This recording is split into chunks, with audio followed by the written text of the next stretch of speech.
మనం ఎంతటి బలహీనుడమైనప్పటికీ మన దగ్గర తెలివి ఉంటే బలవంతుల దగ్గర నుంచి వచ్చే ఆపదల నుంచి మనం ఇట్టే తప్పించుకోవచ్చు. అది ఎలాగో ఈ కథ ద్వారా తెలుసుకుందాము. అవ్వమేక.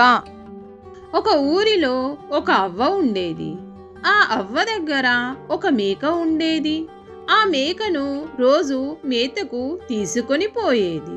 ఒక రోజున అవ్వకు జ్వరం వచ్చింది. అప్పుడు మేక అవ్వ దగ్గరకు వచ్చి, అవ్వా అవ్వ, ఏమి ఆలోచిస్తున్నావు అని అడిగింది. అప్పుడు అవ్వ, ఏమీ లేదు మేక, నాకు జ్వరం వచ్చింది, నిన్ను మేతకు ఎలా తీసుకుపోవాలి అన్నది. అప్పుడు మేక, ఏమీ వద్దులే అవ్వా, నేను ఎర్రకొండకు పోయి ఎండుగడ్డి మేసి వస్తా, పచ్చకొండకు పోయి పచ్చగడ్డి మేసి వస్తా అని ఒక్కతే బయలుదేరింది.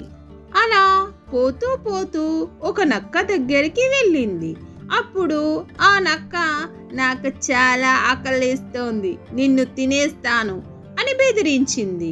వద్దు నక్క బావా, నక్క బావా, ఎర్రకొండకు పోయి ఎండుగడ్డి మేసి వస్తా, పచ్చకొండకు పోయి పచ్చగడ్డి మేసి వస్తా, అప్పుడు నన్ను తిందువులే అన్నది మేక. నక్క సరే అని ఒప్పుకున్నది. మళ్ళీ రావాలి తప్పకుండా అని చెప్పి పంపించింది అది. తరువాత మేక నడుస్తూ నడుస్తుంటే ఒక తోడేలు ఎదురైంది.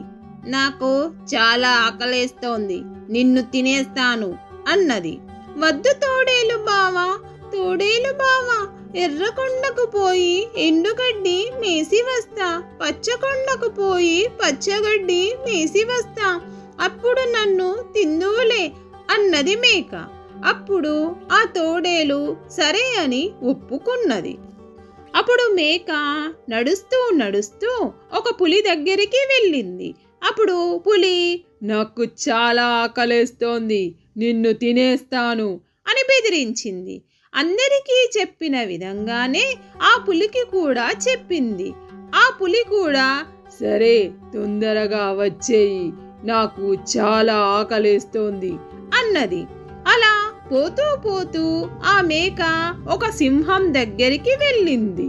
నాకు చాలా ఆకలేస్తోంది, నిన్ను తినేస్తాను అన్నది సింహం. అప్పుడు మేక, వద్దు సింహం బావా, వద్దు, ఎర్రకొండకు పోయి ఎండుగడ్డి మేసి వస్తా, పచ్చకొండకు పోయి పచ్చగడ్డి మేసి వస్తా అన్నది. సింహం కూడా ఒప్పుకున్నది. అప్పుడు మేక ఎర్రకొండకు పోయి ఎండుగడ్డి మేసి పచ్చకొండకు పోయి పచ్చగడ్డి మేసింది. అక్కడే ఒక పెద్ద గుమ్మడికాయ కనబడింది దానికి. ఆ మేక గుమ్మడికాయలోకి దూరి కూర్చున్నది. దొర్లు దొర్లు గుమ్మడికాయ, దొర్లకుంటే దోసకాయ అని బయలుదేరింది. అలా పోతూ పోతూ ఉంటే సింహం ఎదురవుతుంది. అప్పుడు సింహం, ఇటుగా ఒక మేక పోయింది, నువ్వు ఏమైనా చూసావా అన్నది. అప్పుడు గుమ్మడికాయ, లేదు లేదు, నేను వచ్చే దారిలో నాకు ఎవరూ కనబడలేదు అన్నది. అలా పోతూ పోతూ ఉంటే పులి ఎదురైంది. అప్పుడు ఆ పులి, ఇటుగా ఒక మేక పోయింది, నీవు ఏమైనా చూసావా అన్నది.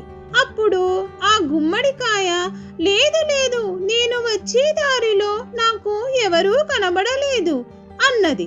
తర్వాత దొల్లు దొల్లు గుమ్మడికాయ, దొల్లకుంటే దోసకాయ అంటూ ఆ గుమ్మడికాయ తోడేలు దగ్గరికి వెళ్ళింది. అప్పుడు ఆ తోడేలు, ఇటువైపుగా ఒక మేక పోయింది, నీవు ఏమైనా చూసావా అన్నది. అప్పుడు ఆ గుమ్మడికాయ, లేదు లేదు అంటూనే దొర్లుకుంటూ నక్క దగ్గరికి పోయింది. అప్పుడు ఆ నక్క, ఇటుగా ఒక మేక పోయింది, నీకు ఏమైనా కనబడిందా అన్నది. లేదు లేదు అంటూనే ఆ గుమ్మడికాయ వేగంగా దొర్లుకుంటూ పోయింది. కానీ నక్క చాలా తెలివిగలది కదా. అరే, గుమ్మడికాయ ఎక్కడైనా మాట్లాడుతుందా అనుకొని ఒక రాయిని తెచ్చి గుమ్మడికాయకు అడ్డం పెట్టింది. ఆ దెబ్బకు గుమ్మడికాయ చీలి పగిలిపోయింది. అప్పుడు ఆ మేక చెంగున బయటకు దూకి నక్కకు అందకుండా తప్పించుకొని ఉరికెత్తుకుంటూ అవ్వ దగ్గరికి చేరుకున్నది. ఎర్రకొండకు పోయి ఎండుగడ్డి మేసి వచ్చాను, పచ్చకొండకు పోయి పచ్చగడ్డి మేసి వచ్చాను అని చెప్పింది సంతోషంగా. మీకు ఈ కథ నచ్చినట్లయితే లైక్ చేయండి, మీ ఫ్రెండ్స్కి షేర్ చేయండి. మరిన్ని కథల కోసం కథా సమయాన్ని సబ్స్క్రైబ్ చేయండి.